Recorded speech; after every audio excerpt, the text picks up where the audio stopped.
Come in. Welcome. I'm E.G. Marshall. How nice to see you again. It's good to know that you've become a regular visitor. And since you're such a good customer, it's only fair to warn you that the story you're about to hear may be a little bit more disturbing than most. If the sounds of a woman screaming in utter terror unnerve you, then perhaps you may not want to listen to a tale called Where Fear Begins. It's a story about exactly that, fear. But perhaps the best way to find out is to hear what happens to Amanda Shepard on a dark night when moonlight streams through her window. But not just moonlight. Our mystery drama, Where Fear Begins, was written especially for the Mystery Theater by Henry Slessor and stars Kim Hunter.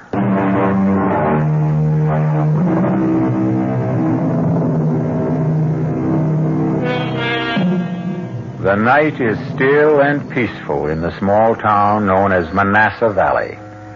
Most nights are peaceful here. And one person who enjoys that stillness is Miss Amanda Shepard. The big city is only 50 miles away, but for Amanda, it might as well be 50,000. But there are many ways to shorten distances. And tonight, something is going to happen that will destroy the peace and stillness of Amanda Shepard's life.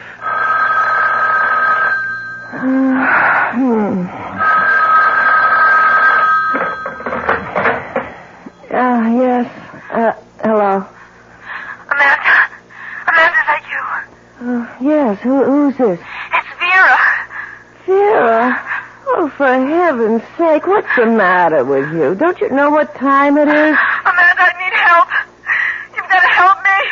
What are you talking about? Where are you? Amanda, I'm scared. I don't know what to do. I'm so frightened. You've got to help me.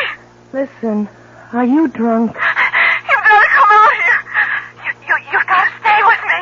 Vera, will you please make some sense? It's 2:00 in the morning. I'm 50 miles away. Well, then come. Tomorrow, come. Oh, please. Please come as soon as you can. Oh, for heaven's sake, Vera, I've got a class to teach tomorrow. Come to think of it, it's even worse than that. I have a faculty meeting. Amanda, don't you understand? I need you. Don't make me explain. Just come. All right. Look, I can't promise when I'll be there exactly. Where are you staying? Vera? Vera, what's the address? Did you hear me? Vera, are you still there? Vera!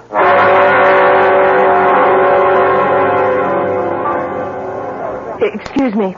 Yes, ma'am. What can I get you? Nothing, thanks. I was looking for the manager. So are his creditors. Well, maybe you can help me. Have you worked here long? Truth is, I don't work here now. I'm what you might call a guest bartender. Oh, I see. Tell me anyway. Well, I'm trying to find someone. I know she no longer works here. She told me she quit her job about 2 months ago, but it's the last bit of information I have about her. Now, who is her exactly? Her name is Vera Shepard. Do you know her by any chance? Nope, I can't say I do. Well, she called me last night and sounded as if she was in trouble. I'm almost tempted to call the police, but knowing Vera could just be some of her melodramatics. Well, thank you anyway. It's okay. Hey, wait a minute. Yes? This Vera Shepard, is she blonde, pretty, about your height? Yes. There's a girl I met in an encounter group last month. Her last name was Shepard, but her first name was Roxanne. Roxanne?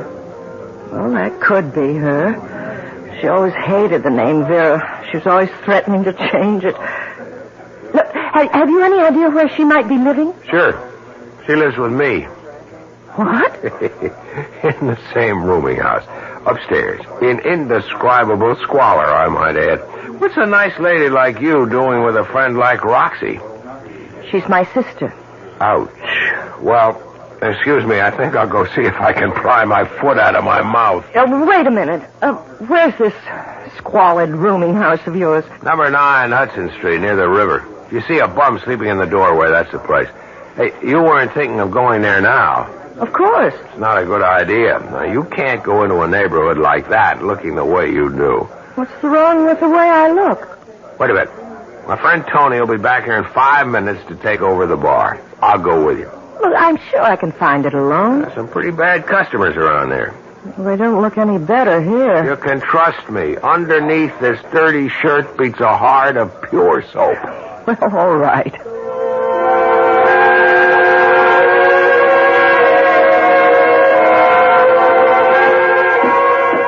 Careful of those stairs. They're in bad shape. How can people live in a place like this? Nobody lives here. We exist on another plane. Our bodies may wallow in filth, but our souls live in penthouses.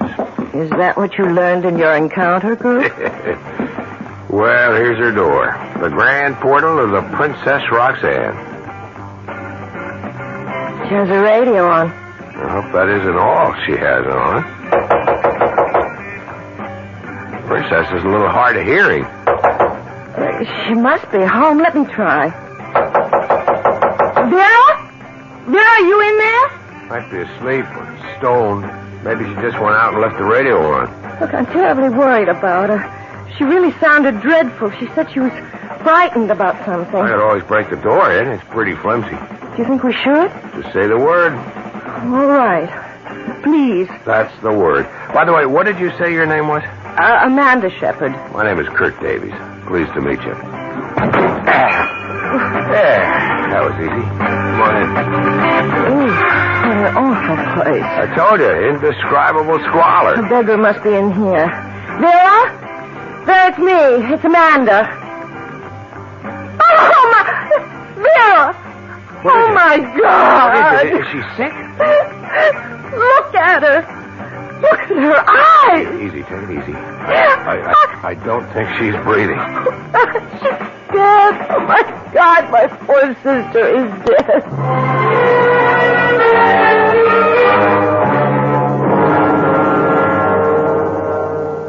All right, Miss Shepard, if you think you can talk about it now, let's get a few of the facts straight. There's only one thing you have to get straight, Lieutenant Duryea. Somebody did this to my sister. Yeah, you told me. How long were you two separated? A little over a year. She left Manassas Valley about 14 months ago. Well, what for? Just to come to the big city? I suppose that was her reason. Any other reason you know about? Was there a man, for instance? There was a man, all right, but not what you're thinking. Vera had a fight with our father. Your father lived in Manassas Valley? Yes, my sister and I never got along very well with him. The both of you? Yes, both of us. But then Vera had this fight with him, and she packed her bags and left. She had some idea of becoming an actress or a singer or something like that. Did she? No. I don't know what she became here. And when she called you last night, what did she say exactly? She just said she was scared. Scared out of her wits, and I heard this terrible scream. Lieutenant, there's only one explanation. Somebody was after her. Somebody was in her apartment last night and killed her. I'm sorry, Miss Shepard, but this is no murder case. But you saw her eyes. You saw the way she looked as if she'd been frightened to death. There's just no such thing, Miss Shepard. At least not in the law books. Your sister suffered a cardiac arrest. That's a heart attack. I can't believe that. That look on her face. It was just a death agony. That's all you saw. Somebody was after her. Some man, probably. I'm sure of it. Maybe she was scared because she was sick. There was nothing wrong with her health. Look, the medical examiner knows his business, miss. Of course, if you want to insist on an autopsy, that's your privilege. An autopsy? That means cutting her open. That's what it means. And if it proved you were wrong? That she didn't die of natural causes? Oh, we'd be the first to admit it. All right, then. I want an autopsy.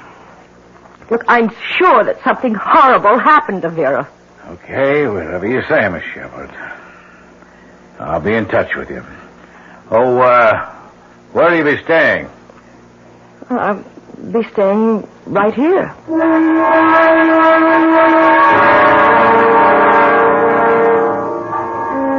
I just don't see how you can live in that place. Well, the rent's been paid until the end of the month. There's no reason I should stay anywhere else. Thought you had a job in Manassas Falls. Manassas Valley.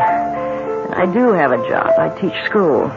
I've already asked for a leave of absence. Look, I'm not leaving here until the police do something about this. You may have a long wait. It doesn't matter how long. I know something happened to my sister, and nobody seems to care. Listen, I'll be taking care of the bar for another couple of hours. Why don't I meet you later for a drink or something? No, I have to get home. I have to call my father, and I have to get some sleep. I'm so dreadfully tired. Okay, but if you need a friend, remember, I live 1 floor away. Yes, I'll remember.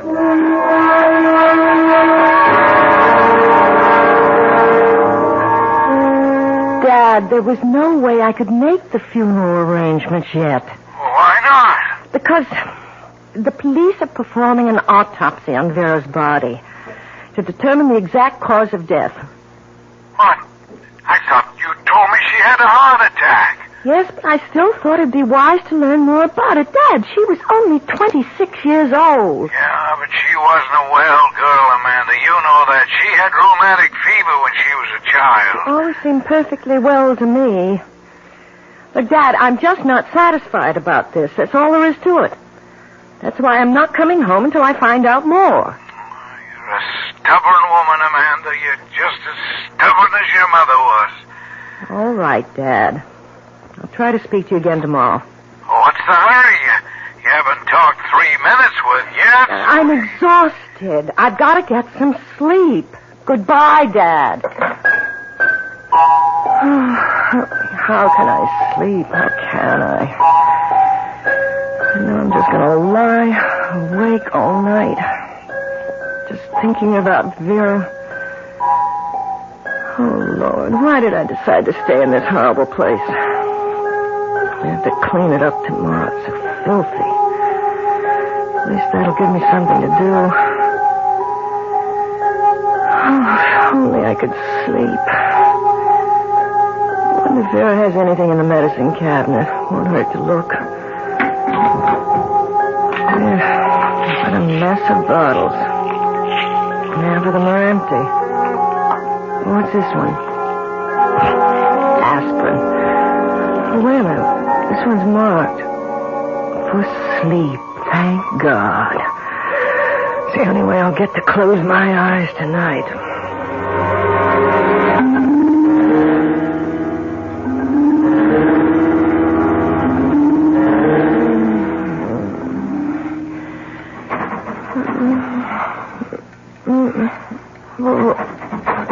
What is it? It sounds like someone at the door. At the front door. 1 minute. All right, I'm coming. I can just find my slippers. Who is it? Oh, my God. Oh, my God, who's out there? Who is it? Who's out there? Go away! Go away! Whoever you are, go away! The door! It's broken! It's coming in here! Oh, God! It's coming in! Ah! Oh, dear Lord, help me! Help me, somebody!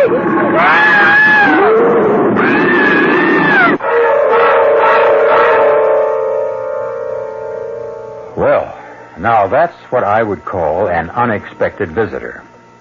Of course, there are neighborhoods in every large city that have their share of gorillas, but they're customarily of the human variety. How did this specimen get to Amanda Shepard's apartment? I'd be glad to tell you, but that would be spoiling the surprises that...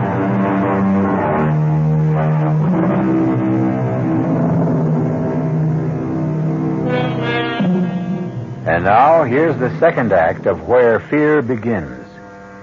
Well, it appears that no harm has come to our friend Amanda Shepard, unless you call a good case of hysteria harm. But now there's another visitor to the apartment, Kurt Davies, who quickly raced up the stairs when he heard her cries for help. I saw it. I saw it. So help me. I saw a gorilla. An ape. I don't know what you call it. Sure you saw it, Amanda, but in a dream. I know the difference between a dream and reality. It was a real gorilla. It broke the door in. No, honey. I'm the one who busted in the door, remember? And first thing tomorrow, you've got to get a lock on it. Kurt, please, listen to me. This was real. I know it was. This animal tried to get in here and kill me. When I started to scream, it went away. Amanda, I didn't see any gorilla coming out of this place. I mean, wouldn't I have seen it, too? Well, maybe it's hiding somewhere in the building. Maybe it has a hiding place. This is really crazy. Look, maybe that's what Vera saw. Maybe that's what she was horribly frightened about. Amanda, have you ever searched this apartment? Searched it? What for? Well, maybe you'd find something. Letters, a diary, maybe. Oh, Sarah never kept a diary. It's worth a try, isn't it? Come on, let's look right now. I'll help you. Why? Why should you want to help me? Why not? You don't really care what happened to my sister. You hardly knew her. Maybe I didn't want to know her. Why not? What's the point of knocking the dead? No, tell me, please. Why didn't you like Vera? I didn't like Roxanne because she called herself Roxanne when her name was Vera. I didn't like the way she spent her time looking for one kick after the other, even if it meant kicking somebody else in the teeth. Was she really like that? Look, it's late. Maybe you should go back to bed. We'll search the place another time. No, you're right. You know, I should have done this before. Yeah, I remember seeing something in the bedroom, as a matter of fact. See what? It looked like an address book. Wait, I'll get it. Maybe it is a diary. A record of all the kicks she got out of life. No, it's an address book. Not too many names in it. Let me see if I'm in it. No, guess I didn't make that much of an impression. Do you recognize anybody's name? Let's see. There's Tony's. That's the place where I work. I thought you were only a guest bartender. That's only temporary. Till my rich uncle in Argentina dies. That is, if I have a rich uncle. Wait a minute. What'd you find? Are you sure your sister was healthy? Well, my father doesn't agree, but I think she was, yes. I mean healthy in the head. Ever occur to you that the call she made to you that night was just, well, that she might have been wigging out? Oh, no. Look, I'm sure Vera wasn't crazy. Well, the reason I ask is she has Dr. Swaley's number in her book. Who? Dr. Raymond Swaley. I've heard of him. What kind of a doctor is he? I suppose you could call him a shrink, but I think he calls himself a psychologist. If your sister Vera was all that together, would she be seeing someone like that? I don't know. How would you like me to see Dr. Swaley and ask him?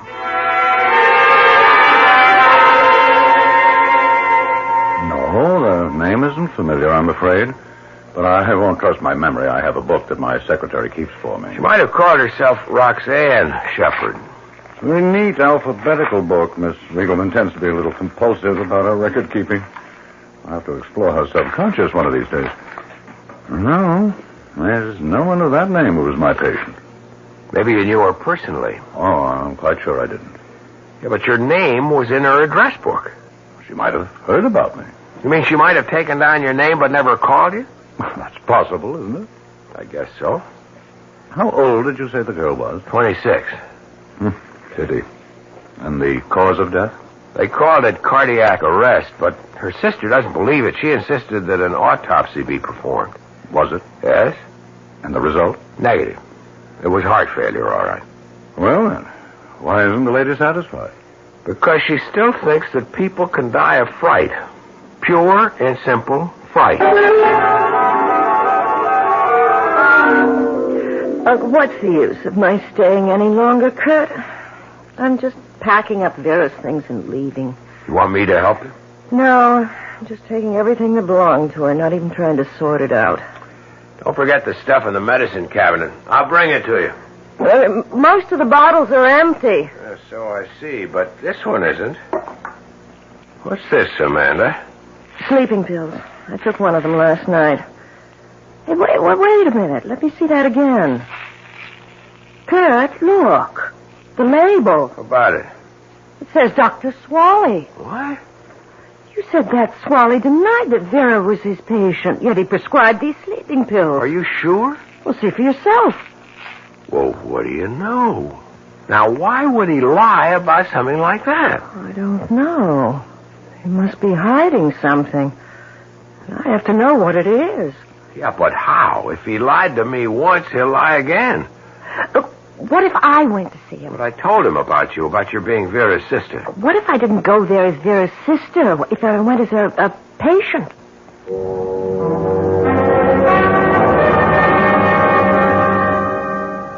I'm so miserable all the time, Doctor. So depressed and nervous.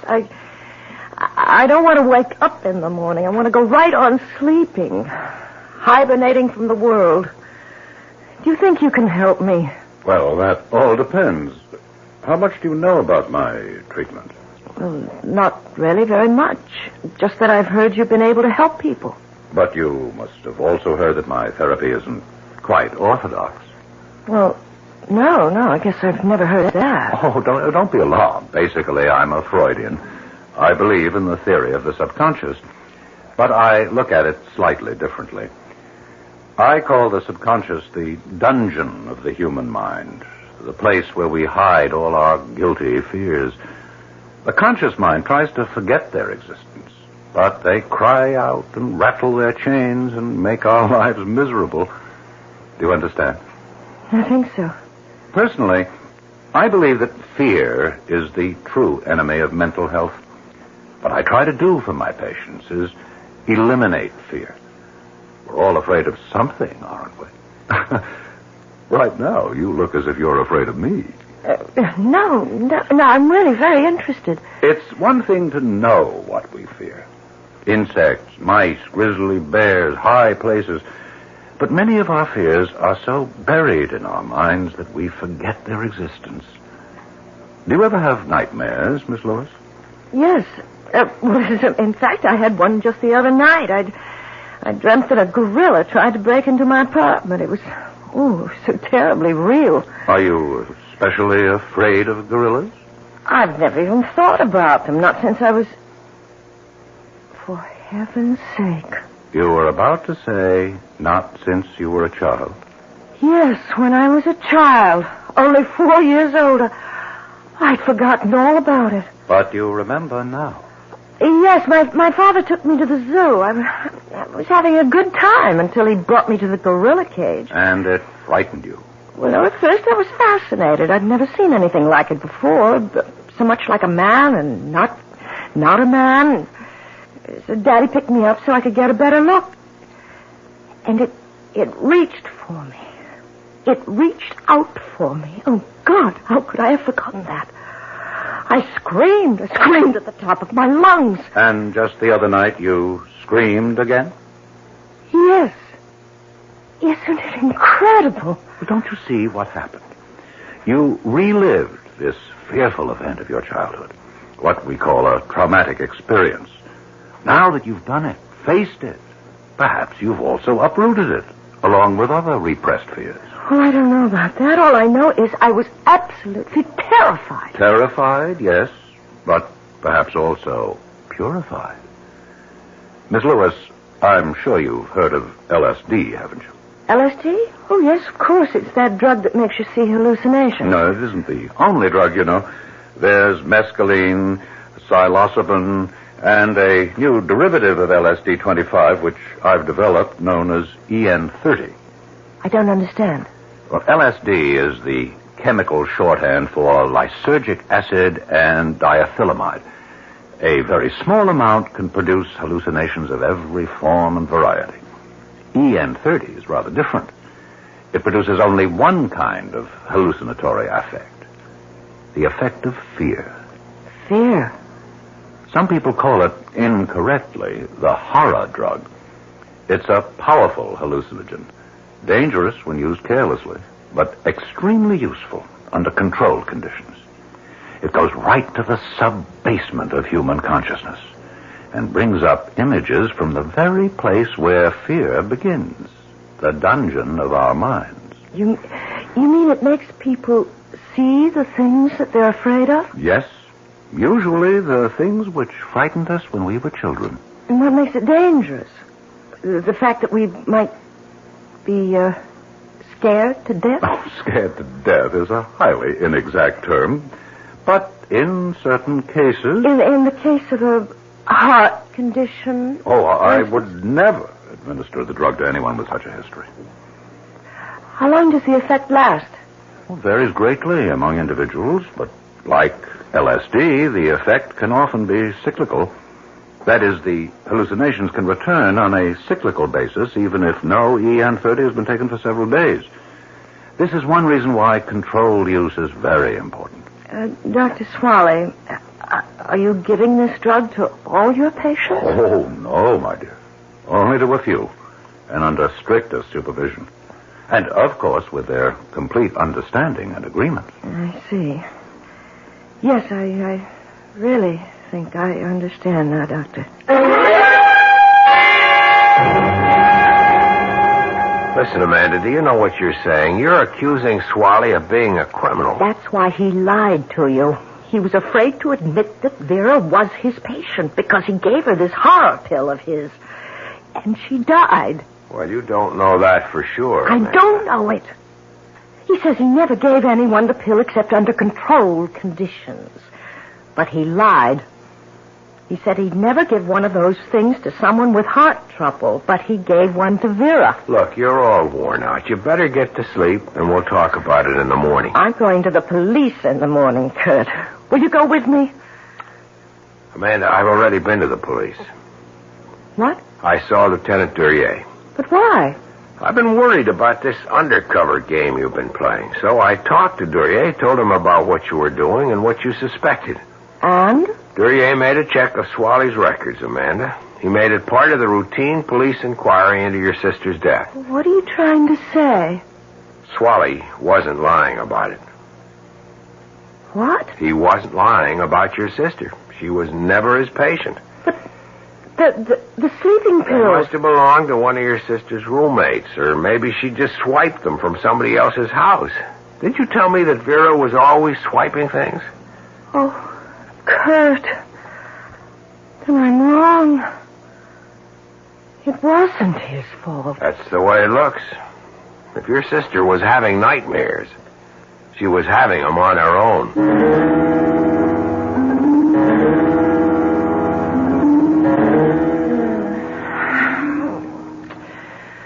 Oh, it's so warm in here.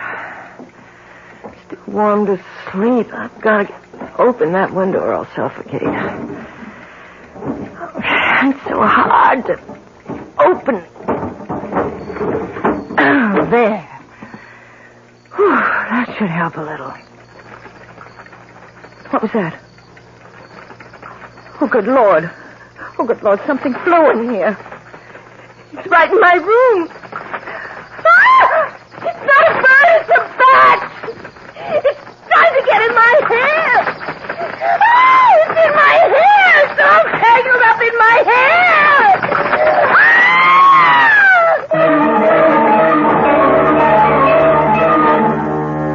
Ah! What is there about a bat which fills almost all of us with dread?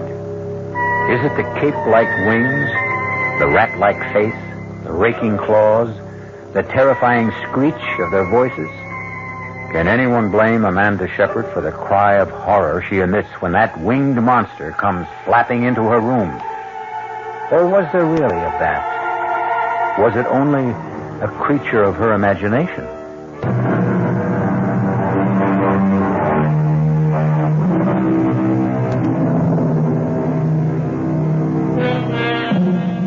Amanda Shepard has had another nightmare. A dream so vivid that she lies in her bed this morning in a state of shock, still unable to believe that the bat which flew into her room the night before, isn't still entangled in her hair. It may have been the heat, Amanda. This building is a real hot box when the weather turns warm. Yes. I don't know. Maybe that's all it was. Maybe I had some kind of a heat stroke. If you ask me, you ought to get out of this apartment right now. Maybe that's another reason you have bad dreams. This place is depressing you. Yes, you're right. There's no point in my staying here anymore. The police have proved that, haven't they? You just have to accept the truth. Your sister died because she died. And I guess that means I should go back. Doesn't mean you have to go back to Manassas Valley. Listen, have you ever thought of teaching right here in the city? We've got an awful lot of kids here who... No, Kurt. No, it's time for me to go home.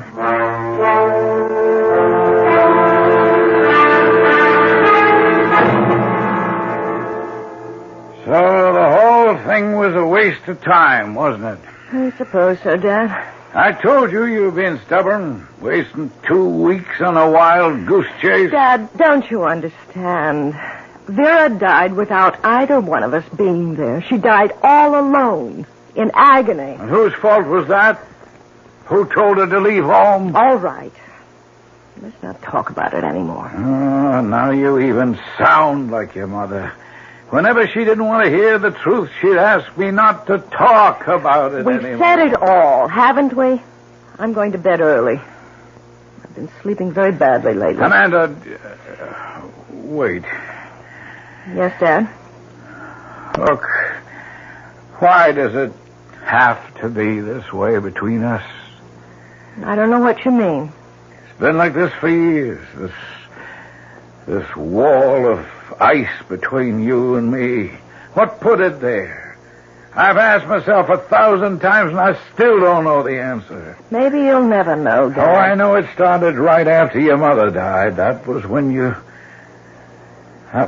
turned against me. You and Vera both. Oh, please, Dad. We'll discuss it some other time. I'm really too tired. Oh, no, you'll never discuss it with me. You'll just go on hating me for the rest of your life. I don't hate I you. saw the look in your eyes the day your mother died. I saw the way you looked at me, Amanda. I don't remember how I looked at you. How could I? I was in a state of shock. You were in a state, all right. And you've never snapped out of it. Please, Dad. All right, go to bed. There's no use trying to reach you. Never been any use.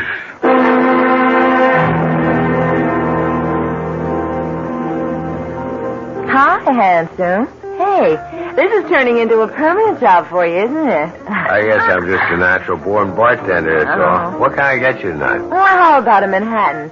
Did you learn how to make one of those? I'll give it a try. Hey, how's your blonde friend these days? Which one?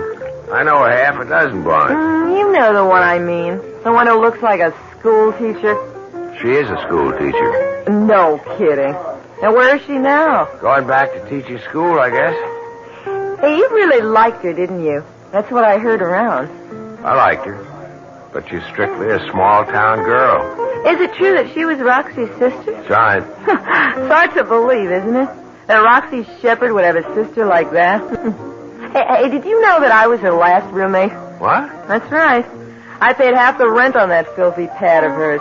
I couldn't stand it more than 1 week. She was stoned all the time, you know. Yeah, I figured she hit the stuff pretty hard. That girl would take anything, as long as there was a kick in it. She even went to some doctor just to get some kind of pill he was handing out. What'd you say? She heard about some nutty kind of LSD that a shrink was using on his patients. She told me she was going to see him and get some... Hold it a second. Do you know the shrink's name? No. Was it Swally? Dr. Raymond Swally? Well, how should I know? Well, I've got to know. How many times do I have to tell you I never had a patient by that name? If you don't believe me, ask the police. All right, maybe you never had a patient named Shepherd, but maybe she didn't give you her right name, first or last. I'm quite sure you're mistaken about this. I've only administered EN30 treatment to 4 patients. I can assure you this girl wasn't one of them. Dr. Swally, will you just look at this photograph? Oh, all right. Now, look, does she look at all familiar? Nope. I never treated her. Look carefully. It's a professional portrait. She thought she wanted to be an actress, and she's pretty heavily made up. Never saw this woman before. Well, I guess I'm wrong. All right, Doctor. Sorry I bothered you again. Wait. Just a minute. Something come to you? She does look familiar. She wasn't a patient, but I have seen her before. Where? Right here in my office. She came in without an appointment. That's why there was no record of her.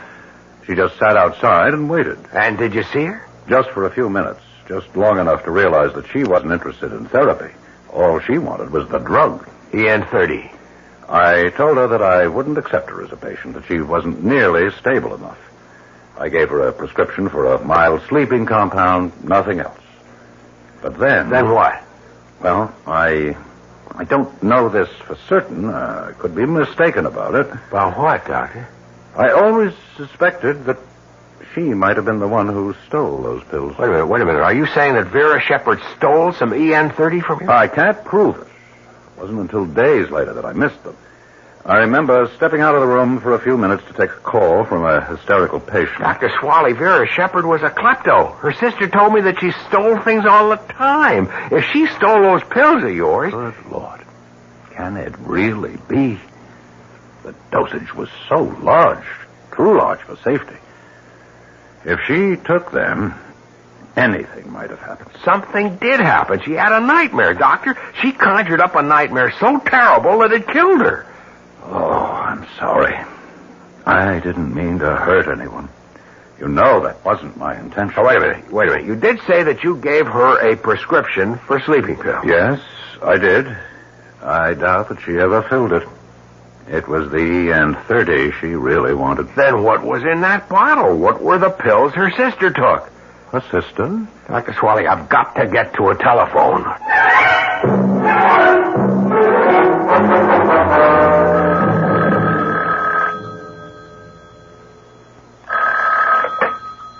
Hello? Hello, is Amanda Shepard there? Oh, yes, she's here, but she's asleep right now. Who is this? Is this Mr. Shepard?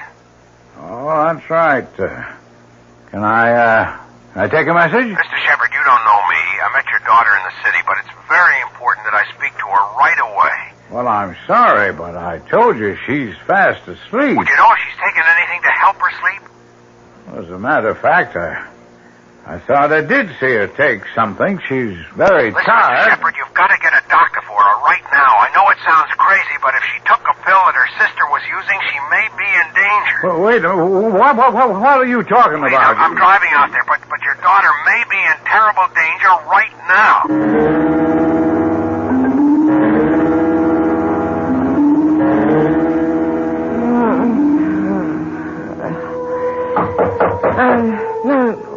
Who is it? Who's there? It's your father, Amanda. Let me in. Dad? The door's open. I can't open it, Amanda. You'll have to open it for me. Oh, all right. See why I couldn't open the door, Amanda. I have your mother. I have to hold your mother. Oh, God, she's bleeding. She's covered with blood. Wonder, Amanda. I said I would kill her one day, and now I've done it. I've killed your mother.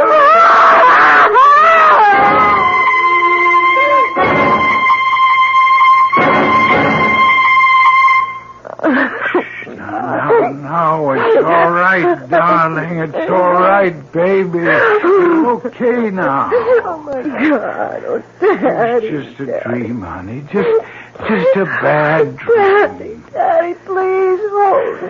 Don't let me go. No, Amanda. No. I won't let you go.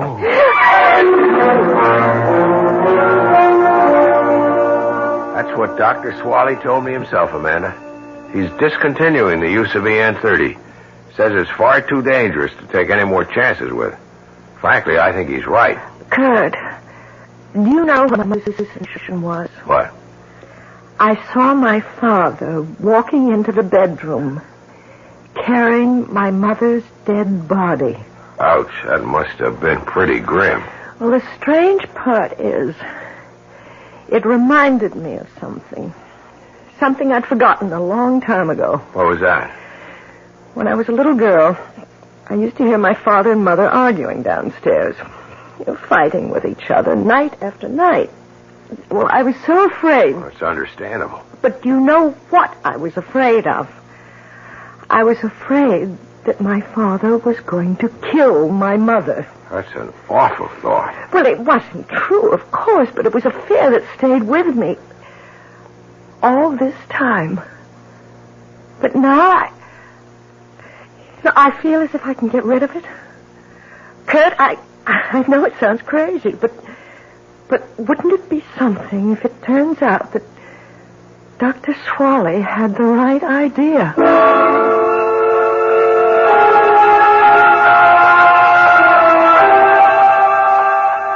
Well, personally, I don't think I would care very much for that kind of shock treatment.